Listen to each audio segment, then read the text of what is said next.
After that big hurricane on Wednesday crushed his state, Governor Ron DeSantis warned Floridians, quote, "You loot, we shoot." Unless, of course, you're storming the United States Capitol, in which case that's legitimate political discourse, so have at it. This is the mop-up for August 31st, 2023. I'm David Feldman. The irrelevant, washed up and mediocre at best, Alice Cooper has been fired by Vampire Cosmetics and will no longer be their spokesperson after Cooper called being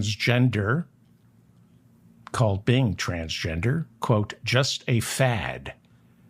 Being transgender is just a fad, said the man who changed his name to Alice and started wearing women's makeup because he couldn't get by on just his musical talent.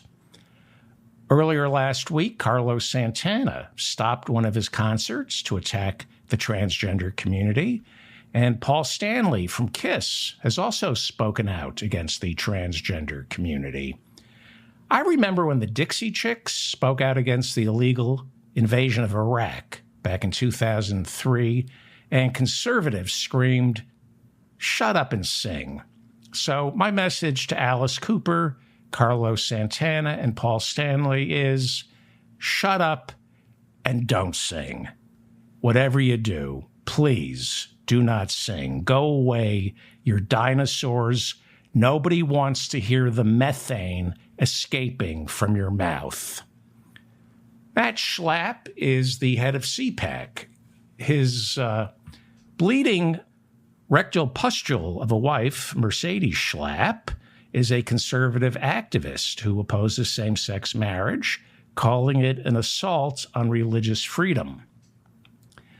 This year, Matt Schlapp and his leaky colorectal fissure of a wife, Mercedes, are being sued by a GOP operative for sexual assault and defamation. The GOP male operative, in his multi-million-dollar lawsuit, claims that Matt Schlapp repeatedly groped him and pulled at his nether regions.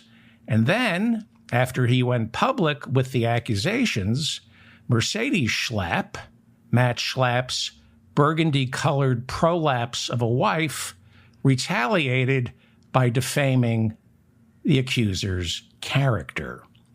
The Schlapps maintain their innocence and insist they want to go to trial to clear Matt's name, because Matt Schlapp would never want to hold hands with another man. In fact, his wife explicitly stated that marriage is only between a man and a woman. So why would Matt Schlapp want to hold hands with anyone other than his wife, especially a man? I mean, why, oh why, would Matt Schlapp wander outside his marriage when there's a pus-filled colofistula of a wife waiting for him at home? Matt Schlapp is all man, and anyone who has ever heard him speak knows he's straighter than San Francisco's Lombard Street. And just in case you don't understand what I'm talking about, this is my beloved San Francisco's world-famous Lombard Street. See how straight it is? Reminds me of Matt Schlapp, the head of CPAC, who is as straight as an arrow that's shaped like a sigmoidoscope. Yes, the Schlapps insist they want to take this guy to court to prove Matt is all about traditional conservative values. You know, like the writing staff on Frasier. But Daily Beast reported earlier this week that Matt Schlapp offered to settle for a couple of $100,000 with his accuser, but his accuser rejected that offer. Maybe Matt should try harder, like pounding his junk. Anyway, the Daily Beast also reported that there are more men coming forward claiming that Matt Schlapp wanted to hold their hands. And several high-level CPAC employees, including the treasurer of CPAC, have resigned, suggesting that Matt Schlapp is using hundreds of thousands of dollars of CPAC money to pay his legal fees with no permission from the board. The board said no. Maybe he should try pounding their junk. Well, Mercedes, Matt Schlapp's ulcerated... Mercedes, Matt Schlapp's ulcerated Sitzfleisch artery of a wife, that would be Matt Schlapp's ulcerated Sitzfleisch artery of a, come on. Mercedes, Matt Schlapp's ulcerated Sitzfleisch artery of a wife, took to Twitter on Wednesday to attack the Daily Beast. Here she stands by her man. Here is what she wrote. The Daily Beast, this is Mercedes Schlapp, and she wrote on Twitter, the Daily Beast is Satan's publication to persecute Christians and their families. Wow.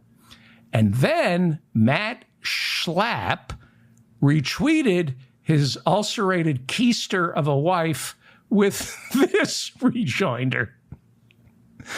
Soon to start a weekend edition, the Saturday Satan. The Daily Beast, according to Matt Schlapp, is going to have a weekend edition called the Saturday Satan. It's Satan. It's funny. Satan, get thee behind me, said Matt Schlapp. Okay, now Satan, get thee below me. Okay, now Satan, get thee in front of me. You see, Matt Schlapp was one of the co-chairs of Catholics for Trump back in 2020, and he's an election denier. He's a Catholic for Trump, which means he and his wife are deeply religious, which means the three men who we know of, who have accused Matt Schlapp of wanting to hold their hands, and the CPAC board members who worry that Schlapp has created a hostile work environment and might be hiding CPAC money to pay his legal fees. Anyone who makes these accusations is attacking Matt Schlapp's religious freedom. Everything is an attack on Matt Schlapp's religious freedom. Same-sex marriage? Well, according to Mercedes Schlapp, that's an attack on the Schlapp's religious freedom. Drag Queen Story Hour? That's an attack on the Schlapp's religious freedoms. Recognizing someone's pronouns? That's an attack on the Schlapp's religious freedoms. Accusing Matt Schlapp of wanting to hold the hands of three men? That accusation is an attack on the Schlapp's religious freedom. Accusing Matt Schlapp of creating a hostile work environment at CPAC where misogyny, homophobia, and racism are reportedly rampant? That's an attack on the Schlapp's religious freedom. Wanting more transparency to determine whether or not Matt Schlapp is secretly using CPAC funds to pay his legal fees? That's an attack on the Schlapp's religious freedom. Religious freedom. So apparently religious freedom means let me pass judgment on others while spreading hate and intolerance towards the very same community I'm secretly a part of. Religious freedom means I get to call myself devout even though I violate the core tenets of every holy book by lying, cheating, and persecuting others. Nice racket the Schlapps have going there. Where can I get me some of that religious freedom? Letitia James is New York State's Attorney General. She is suing Donald Trump in federal court. The trial is scheduled for October of this year, and she accuses Donald Trump and his two idiot sons of filing false financial statements over a 10-year period. False financial statements that inflated the value of their properties when using them as collateral to secure loans, and then undervaluing what the same properties were worth to pay less taxes. In her suit, the New York State Attorney General is seeking $250 million in damages and a permanent ban that forbids Trump and his two idiot sons from ever running a business in New York State again. Well, on Wednesday, New York State Attorney General Letitia James filed a motion for a partial summary judgment, insisting there's no need for a trial because these documents clearly indicate the Trumps are guilty of fraud. She's saying no need for a trial. Read the documents. Give us a summary judgment, a partial summary judgment. A partial summary judgment means she wants a part of this trial to get hived off and instead of a jury, have it be decided by a judge. That's what a summary judgment motion means. In her motion, the state attorney general said Trump's actual net worth was reported to be anywhere between $812 million and $2.2 billion. If correct, this is significantly lower than the $6.1 billion in assets Trump presented as collateral when securing loans. I will keep talking about this while we look at how Donald Trump laid to rest the mother of his 3 idiot children, his first wife, Ivana. Let's look at her grave while we talk about Donald Trump's supposed net worth. In other words, the New York State Attorney General is putting Trump's net worth anywhere between $812 million and $2.2 billion, and that most probably doesn't take into consideration Donald Trump's debt obligations, known and unknown. If you've read if you've read enough about Donald Trump, you know he stole from the mob, okay? The New York State Attorney General deposed Trump on April 13th, 2023, and on Wednesday, she released the transcript of that deposition in which Trump testified that as president of the United States, he didn't have time to pay attention to his corporate affairs because he was way too busy, and I'm not making this up, way too busy saving millions of people around the world from a nuclear holocaust. Trump told Letitia James his meeting with the leader of North Korea saved millions from a nuclear holocaust. Well, you know what time it is? It's Stanley Woodward time.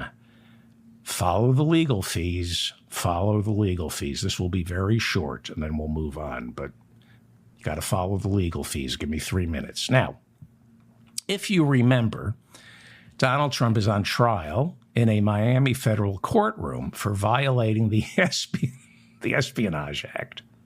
Donald Trump is on trial for violating the Espionage Act, as well as obstruction of justice by allegedly ordering several low-level Mar-a-Lago employees to hide classified documents from the FBI during their search last year of his property.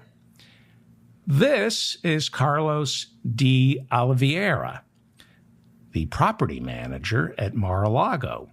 And he was indicted after Yuscil Taveras, the head of Mar-a-Lago's information technology department, recanted the testimony he gave before a grand jury.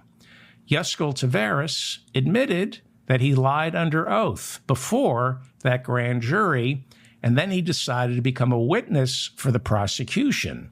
And in turning state's evidence, Yuscil Taveras gave up the name of this guy, Carlos de Oliveira, Mar-a-Lago's property manager, claiming Carlos de Oliveira, along with Trump's valet, Walt Nauta, tried to convince him to delete security camera footage of those boxes being moved before the FBI shows up. Well, follow the legal fees. That is Walt Nauta on the left. That is the low-level Mar-a-Lago employees, Trump's valet. And on the right, that would be Stanley Woodward, who was also Yuscil Taveras' lawyer when Yuscil lied before the grand jury, saying Trump never ordered him to erase any of those videos. But then he had a come-to-Jesus moment fired Stanley Woodward, got a public defender, and became a witness for the prosecution, and named, when he became a witness for the prosecution, Mar-a-Lago property manager Carlos D. Oliveira as one of the Trump employees who asked him to erase those surveillance tapes. So I'm going to keep going over this. Stanley Woodward was representing Yiscol Taveras as long and until he was willing to lie before the grand jury and say Donald Trump and none of these low-level employees at Mar-a-Lago asked him to delete any video of the surveillance footage. But then when he decided he didn't want to lie anymore, he said, Your Honor, I need a public defender. I can't work with Stanley Woodward, whose legal fees are being paid for by Donald Trump. If you give me a public defender, I will be a witness for the prosecution. Okay? This is special counsel Jack Smith, and he has requested that the judge in the Miami trial, her name is Eileen Cannon, he's requesting that she hold hearings to investigate whether Stanley Woodward, the lawyer representing Walt Nauta, Trump's valet, whether or not he has a conflict of interest, since he was also representing Yiscol Taveras before Taveras confessed to lying under oath, said he no longer wanted to be represented by Stanley Woodward, and was then given a public defender who assisted him in becoming a witness for the prosecution. I know I'm going very fast, but Stanley Woodward, that's him, is being paid by Donald Trump's Save America Super PAC. And it could be inferred that to keep him as an attorney, you would have to testify and say whatever Donald Trump ordered you to say. Otherwise, you have to pay for your own attorney. That is why on Wednesday, the special counsel requested a private hearing regarding who is paying the legal fees for the newly indicted Carlos de Oliveira, Mar-a-Lago's property manager. Oliveira is represented by fooled you, someone not named Stanley Woodward. There, I fooled you. But there's a connection. He is represented by an attorney named John Irving, who has also represented some of the other low-level Mar-a-Lago employees who have been called to testify before the grand jury investigating Donald Trump's mishandling of classified documents and who might be called as witnesses in this trial. Attorney John Irving, along with Stanley Woodward, the two of them have both been paid hundreds and hundreds of thousands of dollars by Donald Trump's Save America Super PAC to represent many of the witnesses as well as the defendants in the classified documents trial. And now the special counsel is asking the presiding judge in the case, Eileen Cannon, to make certain there is no conflict of interest. As I say, follow the legal fees. What do you think, Rudy Giuliani? Do you think there's a conflict of interest? I like scotch. Okay. But legal fee, I'm talking about the legal fees. They're kind of tough. They can get kind of expensive. Right, Rudy? Don't you think they get kind of expensive? I drink scotch. Okay. Yes, you do. And you'll be putting scotch in your Cheerios this morning. Rudy Giuliani on Wednesday lost that big defamation case filed against him by two Georgia election workers, Ruby Freeman and Wandrea Shea Moss. He lost. You know how he lost? He forfeited, the same way Alex Jones lost his defamation suits last year. When you refuse to participate in the discovery phase of a trial, if you refuse to turn over documents, you lose. You forfeited. That means the next step will be a trial to determine just how much Rudy must pay Ruby Freeman and Shea Moss in damages, and it will be financially catastrophic for Rudy Giuliani, who, by all accounts, has zero money left. On Wednesday, U.S. District Judge Beryl Howell, she's presiding in this defamation case, told Rudy he has until September 20th to pay the plaintiffs, Ruby Freeman and Shaye Moss, to pay them $130,000 to cover their legal fees. Plus, there's going to be a judgment, a trial as to how much he has to pay them for defamation, which could be hundreds of thousands, if not millions, that he doesn't have. Now, Rudy forfeited because of two reasons. One, he doesn't have the money. He can't afford to go to trial. Rudy appears to be so strapped financially, he couldn't even mount a defense during the discovery phase of this defamation suit, and he kept stalling, unable to turn over documents necessary for both sides to go to trial. At one point, Rudy's attorneys told the judge it would cost Rudy $350,000 alone just to sift through and organize the documents on his computer hard drive and iPhone, $350,000 that Rudy Giuliani simply doesn't have. Donald Trump refuses to give Rudy any money from the Save America Super PAC, which has raised hundreds and hundreds and hundreds of millions of dollars.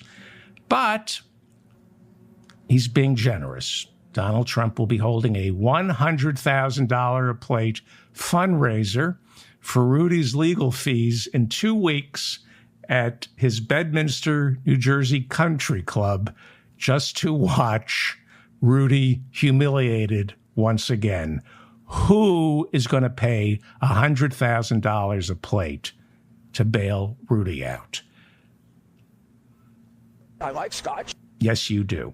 Another reason Rudy forfeited, perhaps, is he might not want to turn over any documents during discovery in a defamation lawsuit, because there's probably something in there, something he doesn't want seen by the Fulton County District Attorney, Fani Willis, who just indicted him for racketeering. I drink scotch. Yes. Rudy is claiming his First Amendment rights are under assault. He said this defamation suit that he just lost is an attack on all lawyers. Yes, it's an attack on all lawyers whose licenses have been suspended in both Washington, D.C. and New York State for inciting an insurrection on January 6.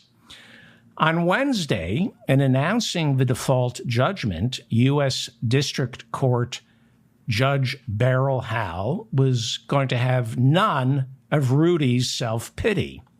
Judge Howell told Rudy Giuliani, quote, "Donning a cloak of victimization may play well on a public stage to certain audiences, but in a court of law, this performance has served only to subvert the normal process of discovery."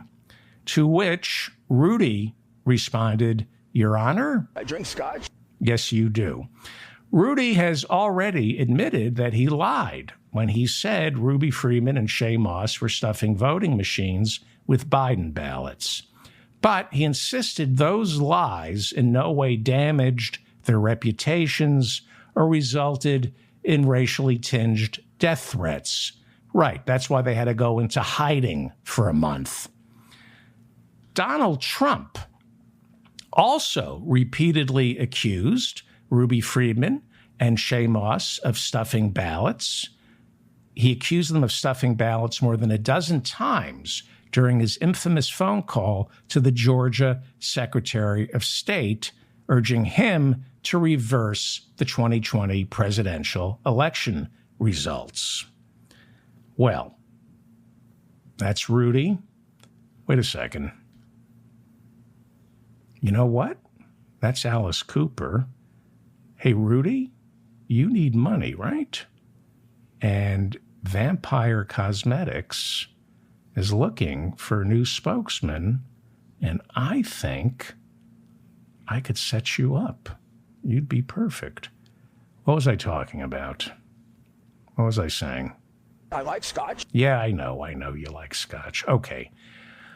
Well, according to Fani Willis's indictment, after the January 2nd call to the Georgia Secretary of State, Harrison Floyd, seen here, leader of Black Voices for Trump, asked Trevian Kutti, Kanye West's publicist, this is her mugshot, he asked Trevian Kutti to fly from Chicago to Georgia and intimidate Ruby Freeman, tell her that her life is in danger, but if she confessed to stuffing ballots for Biden, like Trump and Rudy said she did, then an unnamed billionaire will protect her life.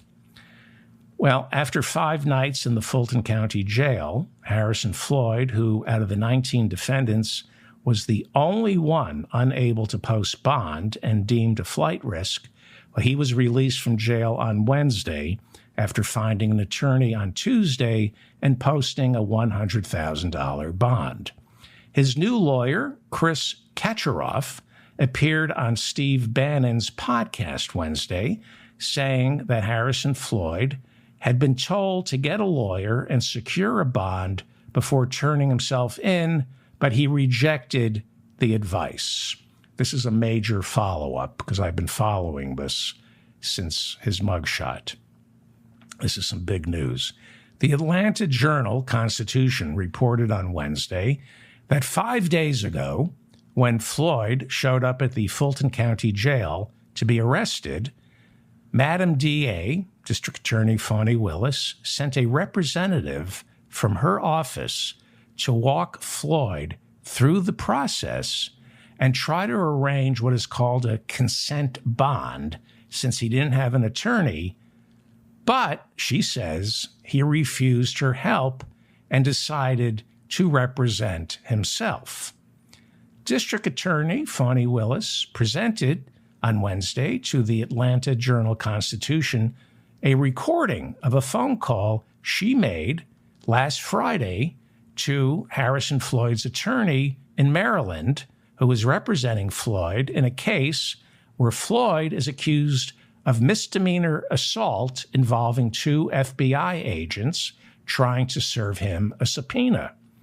Willis warned Floyd's attorney on tape that unless his client agreed to a consent bond, he would be sitting in that jail for quite some time.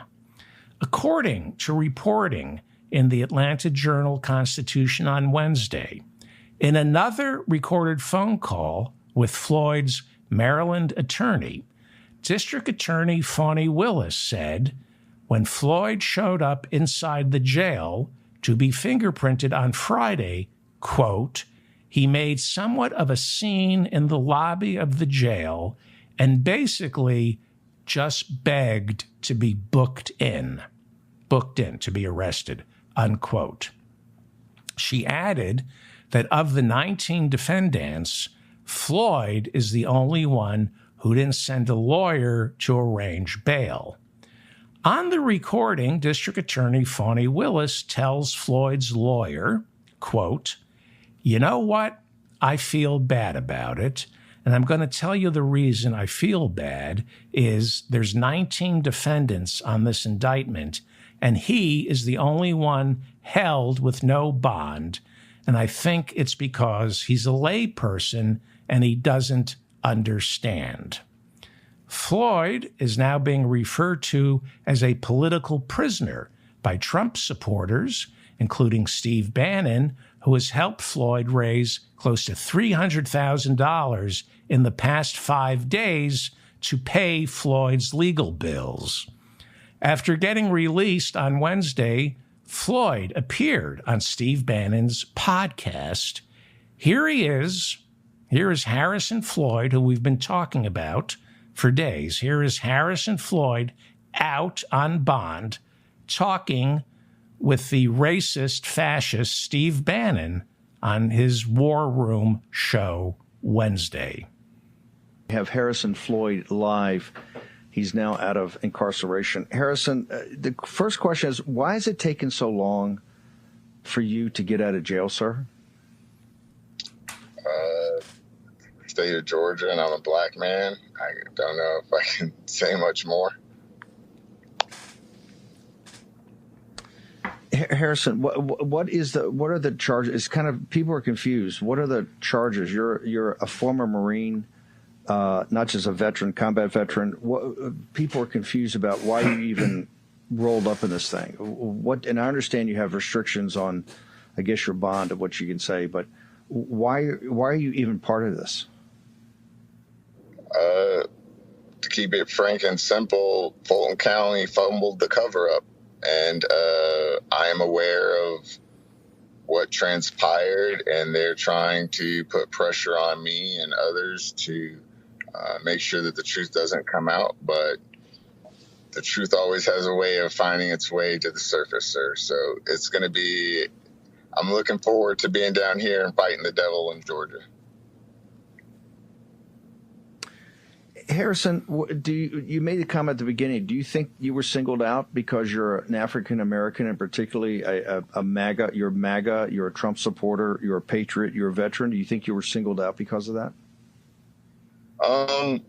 Part of it, part of the black culture is always voting Democrat. I went against the code, if you will, at the highest order. And so the district attorney decided she wanted to send me what we call as a Negro wake-up call. And she dialed the wrong number because it didn't go through. So we're going to make an announcement here soon at the courthouse steps. And it's going to be pretty exciting. They both seem so reasonable, don't they? You couldn't tell. You couldn't tell. Well, the Wall Street Journal reported on Wednesday that during the 2016 presidential election, sex trafficker Jeffrey Epstein set up several meetings between Russia's ambassador to the UN, Vitaly Churkin, and high-level Trump campaign officials, including Peter Thiel, one of the co-founders of PayPal, and real estate investor Thomas Barak, a close friend of Trump's who was acquitted last year after being charged with lobbying on behalf of the United Arab Emirates inside Donald Trump's Oval Office. Both Barak and Thiel spoke at the 2016 Republican convention, singing Donald Trump's praises. The Russian ambassador, who they met thanks to Jeffrey Epstein, was a close confidant of Vladimir Putin. 2 weeks before Trump was inaugurated, the Russian ambassador, 65 years old, died under mysterious circumstances here in America. The Journal reports that both Donald Trump and Bill Clinton flew on Epstein's famed Lolita Express, according to flight logs. Several high-level members of the Clinton administration also met with Jeffrey Epstein, including Clinton's Treasury Secretary and former president of Harvard, Larry Summers, the former president of Harvard, as well as some other Clinton appointees who met with Jeffrey Epstein, is William Burns, who is now the head of the CIA. The head of the CIA met with Jeffrey Epstein, and this was before he was the head of the CIA. But, you know, he's the head of the CIA. Imagine how cunning Jeffrey Epstein was if he could fool the future head of the CIA, William Burns. William Burns, our top spook, William Burns, had no clue that Jeffrey Epstein was trafficking sex slaves. That's how good Jeffrey Epstein was in disguising his nefarious activities, that the future head of the CIA, had no idea when he met with Jeffrey Epstein what was going on with all those young girls. This is an actual picture, a painting that Jeffrey Epstein hung in his New York City apartment. If you walked in to his apartment, This is one of the very first things you would see in Epstein's apartment. It is a painting of Bill Clinton. This is actual. Most of you have already seen this. This is Bill Clinton wearing a dress in drag, beautiful red pumps. Are those stiletto heels? Yep. That is a painting of Bill Clinton in drag. And what is the message? What do you think the message is to all the high-powered financiers and ambassadors and ex-prime ministers and members of the royal family? What's the message you think if you walk into Jeffrey Epstein's house, and in the lobby is a picture of Bill Clinton in drag? What's the message? Obviously, it's I have the utmost respect for former President Bill Clinton, and there are no tapes that he or Hillary need to worry about. The Wall Street Journal reports that in the summer of 2016, Jeffrey Epstein introduced the Russian ambassador to Thomas Barak, as well as the former Prime Minister of Israel, Ehud Barak. There was a meeting that Epstein arranged of Thomas Barak and former Israeli Prime Minister Ehud Barak. That's a lot of Baraks. Why not go for the hat trick and invite Obama? First name Barack. Mr. Barack, meet Barack. Barack, Barack, Barack, Barack. You know, if Thomas Barak married Ehud Barak, his name would be Thomas Barak. I guess that doesn't work. Let me try it another way. If Ehud Barak married Thomas Barak, his name would be Ehud Barak. If Ehud Barak married Barack Obama, he'd be Ehud Obama. If Barack Obama married Thomas Barak, well, he'd be advised not to visit Florida. All right. I drink scotch. I do too. Here's Donald Trump with Jeffrey Epstein and Ghislaine Maxwell. And I just watched that A&E special about Prince Andrew. Prince Andrew is spending August at Balmoral Castle in Scotland. Balmoral Castle in Scotland. The royal family's summer vacation home, Balmoral. And Prince Andrew is at Balmoral. This is their first summer holiday at Balmoral without the Queen. And he's there with King Charles and the rest of the Windsors.